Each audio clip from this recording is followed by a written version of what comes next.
Good morning students. आज हम शुरू करने जा रहे हैं हिंदी व्याकरण का चैप्टर 2 जिसका नाम है वर्ण विचार, जिसे इंग्लिश में फोनोलॉजी भी कहते हैं। तो इस चैप्टर में हम स्वर और व्यंजन के बारे में रिवीजन करेंगे। तो क्या दिया है चैप्टर में? बच्चों, हमारे मुख से निकली आवाज़ें ध्वनि कहलाती हैं। ये ध्वनियाँ जब अर्थ सहित बोली या लिखी जाती हैं तो वर्ण कहलाती हैं। हिंदी के वर्णों और वर्णमाला से आप परिचित हो गए हैं। आइए इसे हम एक बार फिर दोहराएं।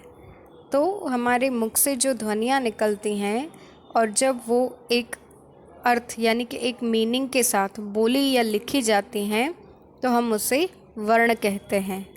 और इसकी जो एग्जैक्ट परिभाषा है वो ये है कि मुख से निकली ध्वनियों को लिखने के लिए निश्चित चिन्ह, वर्ण या अक्षर कहलाते हैं। हिंदी भाषा के वर्ण इस प्रकार हैं: स्वर और व्यंजन। तो जो वर्णों के दो प्रकार हैं, स्वर और व्यंजन। स्वर किसे कहते हैं? तो जिन वर्णों का उच्चारण स्वतंत्र रूप से हो वे स्वर कहलाते हैं। और हिंदी में 11 स्वर हैं: अ, आ, ई, उ, रू, ए, ओ, औ। उसके बाद है व्यंजन।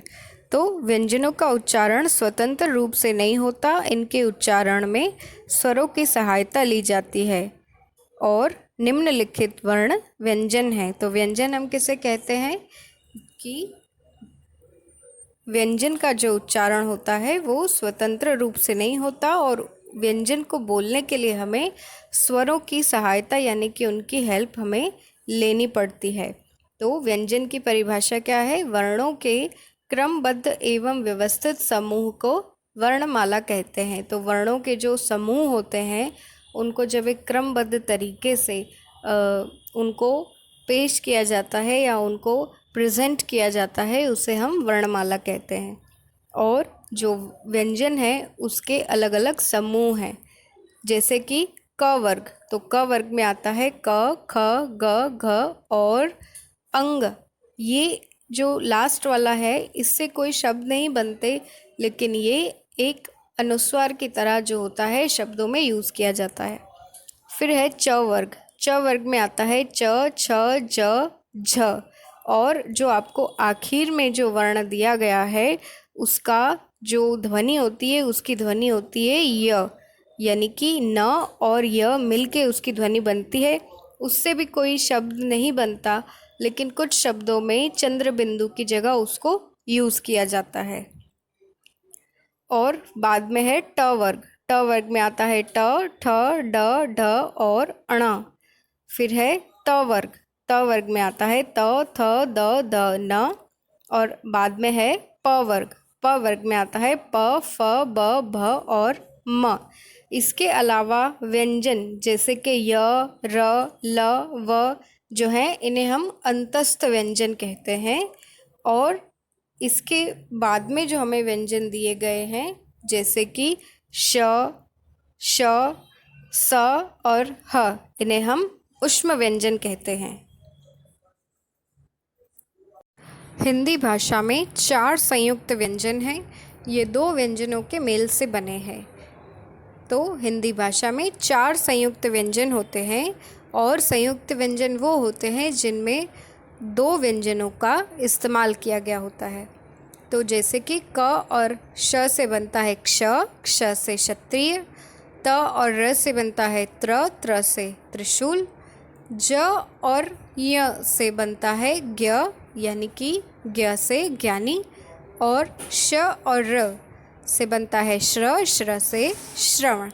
इसके अलावा कुछ और महत्वपूर्ण ध्वनियाँ भी हैं जिनका प्रयोग हम हिंदी भाषा में करते हैं। नीचे दिए गए शब्दों को ध्यान से पढ़िए। तो हमें जो नीचे शब्द दिए गए हैं उनको हमें ध्यान से पढ़ना है। हमें क्या शब्द दिए गए हैं? अंगूर, चांद, झंडा और सांप। तो ऊपर दिए गए अंगूर और झंडा शब्दों में अम तथा चांद और सांप शब्दों में चंद्र बिंदु चिन्ह का प्रयोग हुआ है। तो जब हम अंगूर और झंडा हमने पढ़ा, उसमें जो जो का बिंदु बना हुआ है उसका प्रयोग हुआ है, और सांप और जो चांद है उसमें चंद्र बिंदु का प्रयोग हुआ है। तो का जो बिंदु है, तो बिंदु का उच्चारण केवल नाक से होता है, इसीलिए उसे अनुस्वार कहते हैं। जब हम अंगूर बोलते हैं तो उसमें जो बिंदु है अ के ऊपर, उसका जो उच्चारण है वो सिर्फ हमारी नाक से होता है, इसीलिए हम उसे अनुस्वार कहते हैं। और चंद्र बिंदु का उच्चारण जो होता है वो नाक व मुंह से होता है, इसीलिए उसे अनुनासिक कहते हैं। जैसे हम कहते हैं सांप और चांद, तो ये जो आ का स्वर है वो हमारे नाक और मुंह दोनों का हम उसमें यूज़ करते हैं उसे बोलने के लिए, इसीलिए हम उसे अनुनासिक कहते हैं। तो अब तक आपने सीखा और हमने सीखा कि मुख से निकली ध्वनियों को लिखने के लिए निश्चित चिन्ह वर्ण या अक्षर कहलाते हैं। वर्णों के क्रमबद्ध एवं व्यवस्थित समूह को वर्णमाला कहते हैं।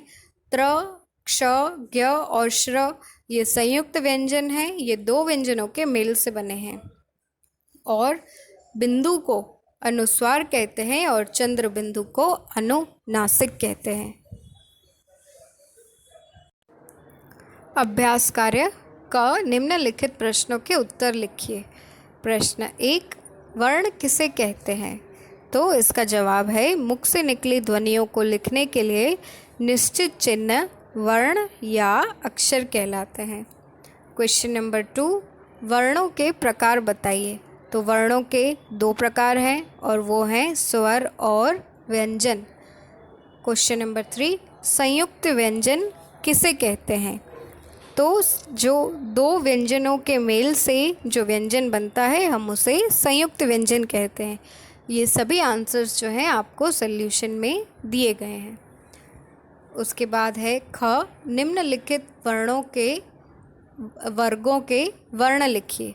तो जो अलग अलग वर्ग होते हैं व्यंजनों के, हमें अभी उसमें उस समूह में जो जो वर्ण आते हैं वो लिखने हैं। तो जैसे कि सबसे पहले है प वर्ग, तो प वर्ग में आता है प, फ, ब और भ। नंबर 2, ट वर्ग, ट वर्ग में आता है ट, ठ, ड और ढ। उसके बाद क वर्ग, क वर्ग में आता है क, ख, ग और घ। नंबर 4, च वर्ग, च वर्ग में आता है च, छ, ज और झ। और नंबर 5, त वर्ग, त वर्ग में आता है त, थ, द और ध। ग, संयुक्त व्यंजनों का प्रयोग करते हुए शब्द लड़ी बनाइए। तो इस एक्सरसाइज में हमें क्या करना है कि संयुक्त व्यंजन जो हैं हमारे कौन से हैं? त्र, क्ष, ज्ञ और श्र। तो इन 4 संयुक्त व्यंजनों का प्रयोग करके हमें आगे के शब्द लिखने हैं। जैसे कि पहले है श्र, तो श्र से यहाँ पे लिखा हुआ है श्रमिक, और श्रमिक का आखिरी अक्षर है क। तो हमें क से एक ऐसा शब्द यहाँ पे दिया गया है जिसमें क्ष का प्रयोग यानी कि संयुक्त व्यंजन का प्रयोग हुआ है, तो लिखा हुआ है कक्ष। तो और कक्ष के बाद लिखा हुआ है क्षत्रिय।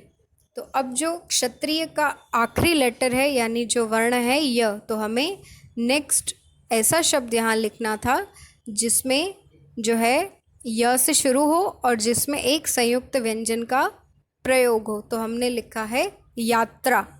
यात्रा के बाद त्रिशूल। त्रिशूल में आखिरी जो वर्ण है वो है ल, तो हमने बाद में लिखा है लक्ष्य। और क्ष से हमें शुरू करना है आखिरी वर्ड, तो वो हमने लिखा है क्षति। इसी तरीके से आप इनके अलावा भी जो शब्द होते हैं आप वो भी लिख सकते हैं। उसके बाद है घ, संयुक्त अक्षर वाले शब्द पूरे कीजिए। तो सबसे पहले है उल्लू, उसके बाद चम्मच, फिर मक्खी और लास्ट में बस्ता। इसके बाद एक्सरसाइज है, निम्नलिखित गद्यांश में उचित अनुस्वार व अनुनासिक का प्रयोग कर गद्यांश पुनः लिखिए। तो हमें यहाँ पर एक पैराग्राफ दिया है जिसमें अनुस्वार यानी कि का जो बिंदु होता है वो और अनुनासिक यानी कि चंद्र बिंदु का जो प्रयोग है वो गलत तरीके से किया गया है, तो हमें उसे सही प्रयोग करके जो है इस पैराग्राफ को दोबारा लिखना है। तो आपको पहले इस पैराग्राफ को पढ़ना है और डिसाइड करना है कि कहाँ पे अनुस्वार का यूज़ होना चाहिए और कहाँ पे अनुनासिक का, और इसको खुद से इस पैराग्राफ को वापस से लिखना है। और लास्ट में आपको दिया है आओ दोहराएं, यानी कि हम ने जो भी सीखा उसका रिवीजन करें। तो उसमें हमें क्या दिया है, चित्र का नाम व शब्द जोड़कर नया शब्द बनाइए। तो सबसे पहले हमें एक बुक की फ़ोटो दी है और प्लस में जो एक शब्द दिया है वो है आलय, तो इससे हमने नया शब्द बनाया विद्यालय। नंबर 2 में है रेल की फ़ोटो है और उसके साथ में शब्द है गाड़ी, तो शब्द बना रेलगाड़ी।